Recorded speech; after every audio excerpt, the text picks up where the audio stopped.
마가복음 11장 1절에서 11절까지의 말씀. 그들이 예루살렘에 가까이 와서 감난산 벳바게의 베다니에 이르렀을 때에 예수께서 제자 중 둘을 보내시며 이르시되 너희는 맞은편 마을로 가라. 그리로 들어가면 곧 아직 아무도 타보지 않은 나귀 새끼가 매어 있는 것을 보리니 풀어 끌고 오라. 만일 누가 너희에게 왜 이렇게 하느냐 묻거든 주가 쓰시겠다 하라. 그리하면 즉시 이리로 보내리라 하시니 제자들이 가서 본즉 나귀 새끼가 문 앞 거리에 매어 있는지라. 그것을 푸니 거기 서 있는 사람 중 어떤 이들이 이르되 나귀 새끼를 풀어 무엇 하려느냐 하며 제자들이 예수께서 이르신 대로 말하는데 이에 허락하는지라.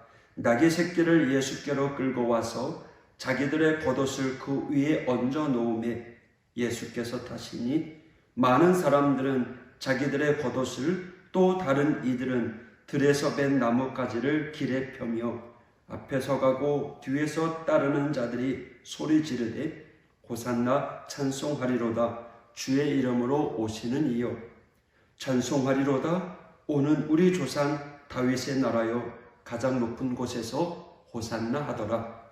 예수께서 예루살렘에 이르러 성전에 들어가사 모든 것을 둘러보시고 때가 이미 저물매 12 제자를 데리시고 베다니에 나가시니라. 아멘.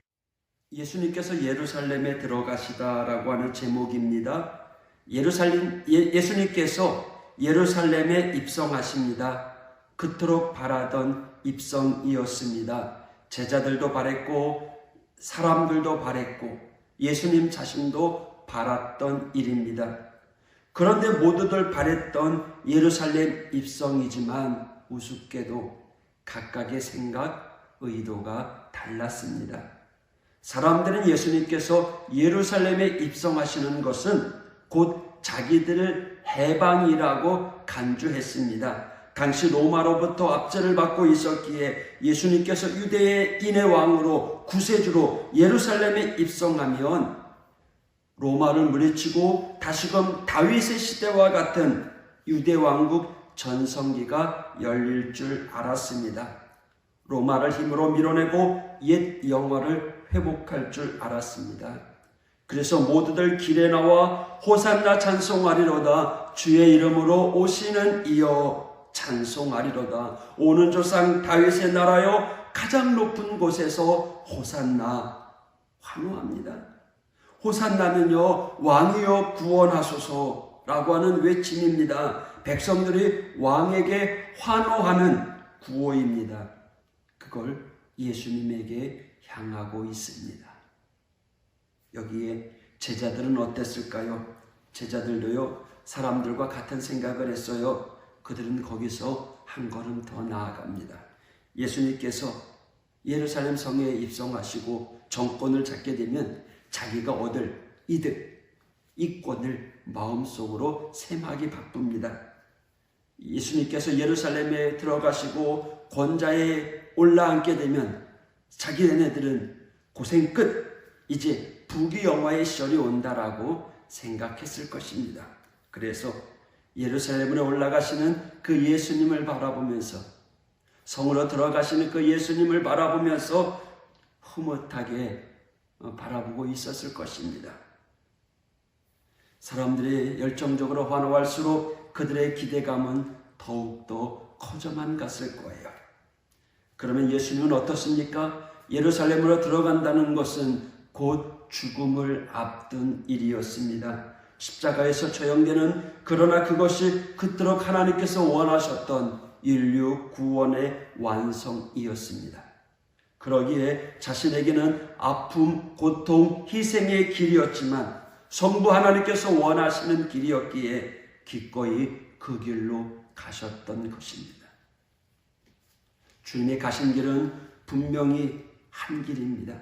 그럼에도 그것을 바라보고 해석하는 사람들의 마음은, 속셈은 다 다릅니다. 자기 이익대로, 자기 욕심대로 해석합니다. 그러다가요 자기의 예상한 대로, 이익기대로, 욕심대로 기대했던 것과 달리 예수님께서 십자가에 못 박히시자 그들은 끝내 예수님을 배신하고 돌아서게 됩니다. 그러면 우리는 어떻습니까? 진정 주님의 십자가의 길을 우리가 주님과 같은 심정으로 바라보고 따라가고 있나요? 희생과 고통이 오면 서슴없이 우리도 주님을 버리고 뒤돌아서지는 않은가요? 한 해를 마감하면서 우리의 신앙을, 우리의 마음을 한번 점검해 보십시다. 무엇으로요? 이것으로 점검해 봐야죠. 이 행위가 마음에 드는지 안 드는지 우리의 마음을 살펴보는 것입니다. 예수님께서 예루살렘에 입성하시는데 뭘 타고 가셨나요? 어린 나귀 새끼입니다. 당대 모든 위대한 스승, 승리자들은 커다란 백마를 타고 예루살렘에 입성합니다. 그런데 예수님은요, 나귀 새끼입니다.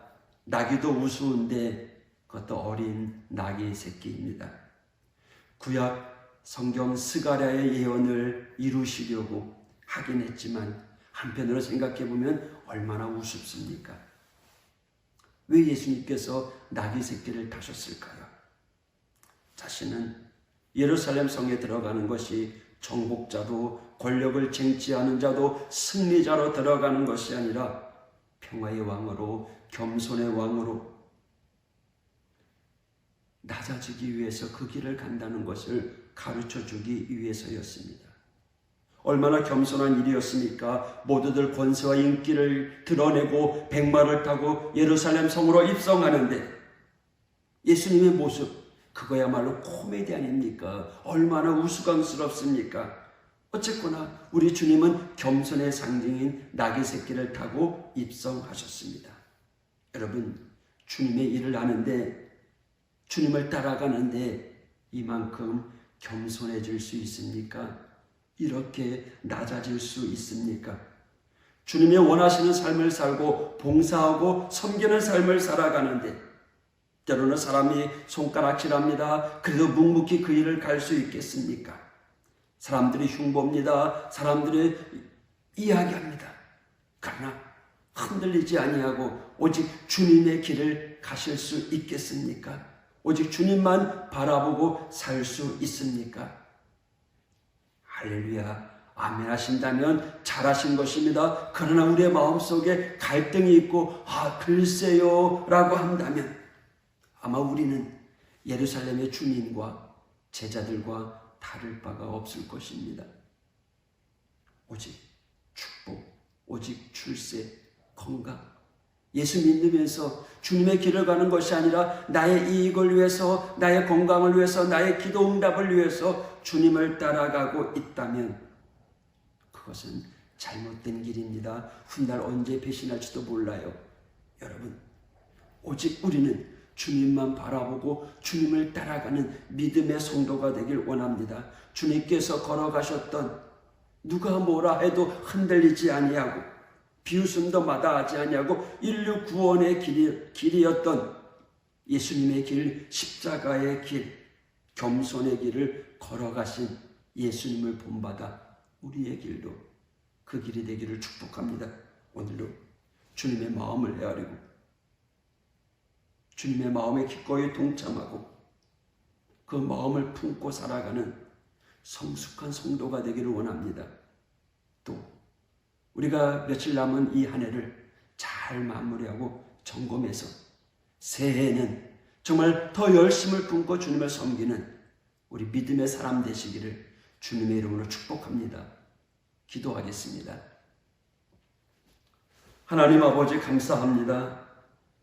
우리를 향한 주님의 마음, 온 인류를 구원하기 위해서 하늘 보좌를 버리고 낮고 천한 이 땅에 내려오시고 겸손하심으로 어린 나귀 새끼를 타고 예루살렘에 입성하신 그 예수님, 오늘도 우리의 삶이 주님을 따라가는 삶, 겸손의 삶으로 가득하게 하여 주시옵소서. 오늘도 주님의 마음을 헤아리고 주님의 마음을 품고 주님의 마음으로 살아가는 이 하루가 되게 하여 주옵소서. 오늘도 그 마음으로 승리하는 하루가 되게 하여 주시옵소서.